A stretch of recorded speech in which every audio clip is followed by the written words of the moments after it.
Telangana Warangal east के रुकने assembly N Narendra ने जिला कलेक्टर गोपी और म्युनिसिपल चेयरमैन राजू सुंदर यादव और म्युनिसिपल कमिश्नर के साथ वरंगल में तामीर किए जाने वाले नए बस स्टैंड और मल्टीप्लेक्स का कॉम्प्लेक्स की तामीर के मुकाम का मुआयना किया। इस मौके पर एन नरेंद्र ने बात करते हुए कहा कि 75 करोड़ की लागत से जदीद सहूलतों से आरास्ता नया बस स्टैंड तामीर किया जाएगा।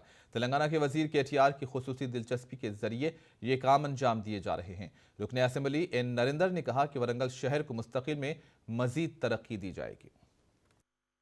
ఎప్పుడైనా కానీ ఏదో వెనుకబడ్డ ప్రాంతంగా ఈ ప్రాంతం ఉంది, దాన్ని ప్రజలందరికీ అందుబాటులోకి తీసుకురావాలంటే ఒకవైపు ఆర్టీసీ బస్ స్టాండ్, మరొక వైపు మల్టీప్లెక్స్ జోన్గా షాపింగ్ కాంప్లెక్స్ కూడా దీంట్లో ఏర్పాటు కాబోతున్నాయి.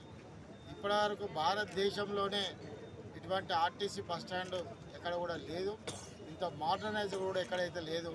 నిజంగా కూడా కష్టపడి డిజైన్ చేయించినటువంటి కూడా వారికి కూడా కమిషనర్ గారికి, అదేవిధంగా చైర్మన్ గారికి, అదేవిధంగా అజిత్ రెడ్డి గారికి, కలెక్టర్ గారికి అందరు కూడా పేరు పేరున హృదయపూర్వక నమస్కారాలు.